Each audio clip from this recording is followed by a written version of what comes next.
This is taking too long.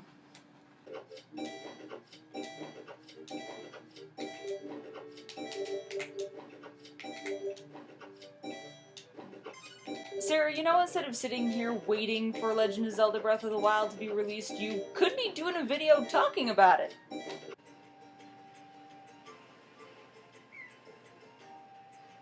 The Legend of Zelda Breath of the Wild was officially announced in E3 of 2013 and its original release year of 2015. After 4 years and 2 delays of the game's release date, we have been officially given a trailer and release date for this game, March 3rd of 2017. So to tide us over until the game's release, we're going to take a look at the most recent official trailer and try to get a little bit of an idea of what we can expect in this Zelda edition. We start off with some rather boring but very pretty scenery shots. Close inspection of these shots show us Death Mountain, large oceans, ruins, Death Mountain again, Koroks, the Deku Tree, and what I'm assuming is Hyrule Castle, a couple of towers, the Flying Fortress, and a rather distinctly different colored tree.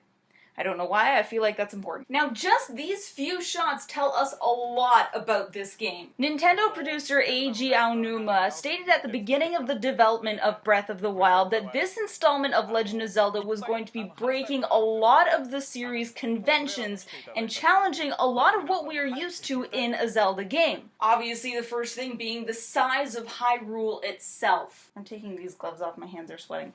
Gross, I don't like it. It's been suggested on multiple sites that the Breath of the Wild Hyrule is going to be huge, and one site even suggested that it is going to be over 2 times the size of Skyrim's map from the Elder Scrolls series.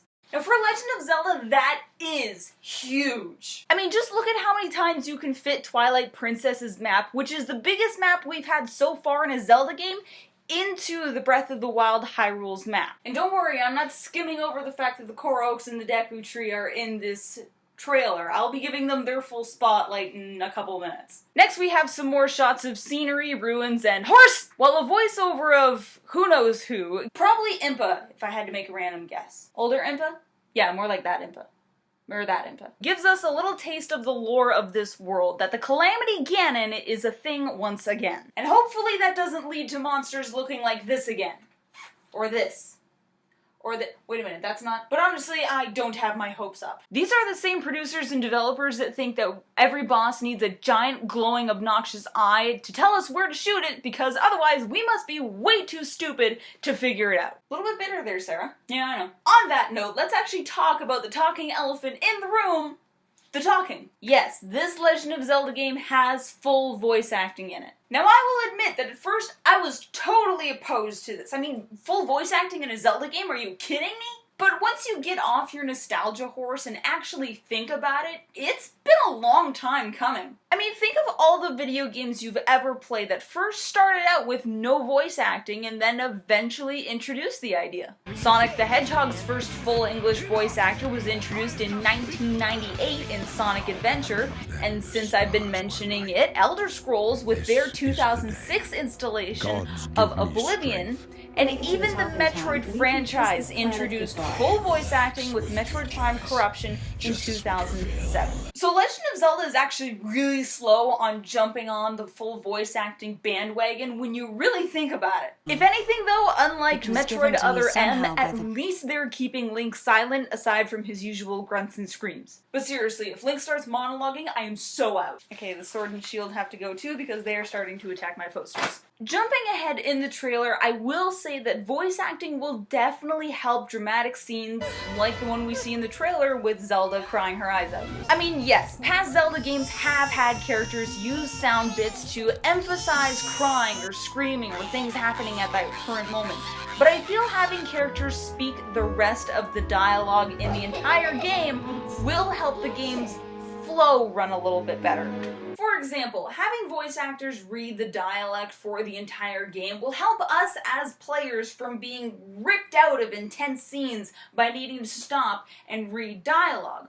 Or how about those times when you are reading dialogue but the game's on autopilot and it moves on to the next text box before you're even finished reading it? Because I, for one, am a slow reader and I hate it when that happens. It will keep the game's pace more fluent. Also keeping in the area of this scene from the trailer, I want to know if Link will actually gain battle damage visually, or if this is just for the cutscene alone. Because if you didn't watch my review on the Batman Arkham Asylum game, I love it when game avatars get battle damage. Batman did it, Spider-Man did it, and I freaking love it. But my guess is it's just a lot of shit went down and it's just visual eye candy for this cutscene alone. Not in-game. Sad face. Okay, backtracking a bit in the trailer. Link is on one of the many towers we can see scattered across the landscape, just in time to see what I'm going to assume is the Calamity Ganon, or some kind of spirit form of him, or something like that, attacking what I am also assuming is the castle of Hyrule. We also have to be very careful while watching this trailer, because again, I'm assuming the Deku Tree is telling Link of things that happened 100 years ago. So what we're seeing in some of these scenes might be flashbacks of 100 years ago, and Link technically wasn't there at all. Just a minor footnote. Then we get a bunch of fast, speedy shots of some of the tools and enemies that we are going to see in this world of Hyrule. The Guardians, some kind of golem, walrus boar skiing, and a giant sand... I don't even know. What is that? Are those arms?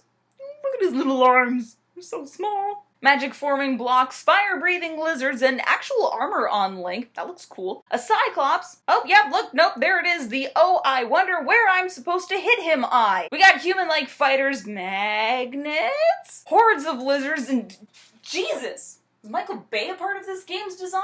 We also see some more shots of what looks like smaller villages and settlements, which I'm actually rather excited to see as a concept in a Legend of Zelda game. Let me clarify that a little bit here. Thinking about it, it's actually something I've unconsciously didn't like about Zelda games, is that there are only 2 or 3 places that have normal people in the entire country of Hyrule. Even in Twilight Princess. Shh, it's okay. For example, in Twilight Princess, you were rather in Hyrule Castle Town or Auradon Village. That's it. Technically Kakariko Village, but that's been overrun by children and misfits, so that one doesn't count. Just the lack of other human settlements in all of the countries of Hyrule has been something that I've unconsciously never liked about the Zelda games. At least in this trailer, and some of the other trailers as well, we can see for sure 2, 3, maybe even 4 villages of some kind other than Castletown. Or again, what I'm assuming, because you never know for sure with these things. And how about the fact that Link doesn't even start in a village this time? Nope, he wakes up from a 100-year-old bath. He must be wrinkly. And once again, there was actually a concept I was getting really tired of in Legend of Zelda games. Link always started in the most remote, out-of-the-way locations and towns. Auradon Village, Outset Island, Kokiri Village, house. Just house.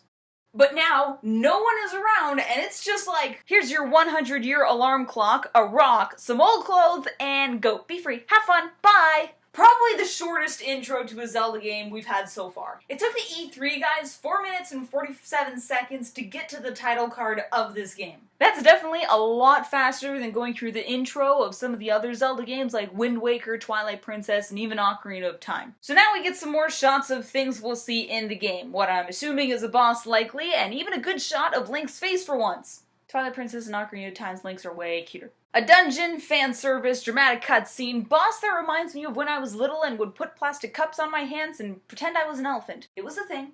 It happened. Another dramatic scene, dude with a cup on his head, or maybe it's a door. Might be a door. Running in the rain. Dramatic turn. She's kind of cute. The town's on fire. Another dramatic scene. More running and people. Oh, hey, actually, okay, let's talk about the people. Actually, we're gonna have to wait until the next episode to talk about the people and some of the other stuff going on in this trailer because this is already running a little on the long side. I want to talk about them now. So yes, we're going to talk about the rest of the trailer, some of the other trailers, and even some of the E3 gameplay in the next video. Gonna split this into 2 parts because I don't want this to become a 15 to 20 minute video. So if you have any comments about the trailer, maybe something I've said, maybe there's stuff that you are looking super forward to in this latest installation of Zelda, maybe there's something you absolutely hate about this new installation of Zelda, there's that magical thing called the comment section down there. Boopity boop boop boop. Tell us your comment, tell us your thoughts. We'll talk! Because I got nothing better to do, tell you that much. So be sure to check in on Tuesdays when Andrew usually uploads, Fridays when I, Sarah, usually upload, and until then, geek on. Teleport out of here. That's totally how that works, right?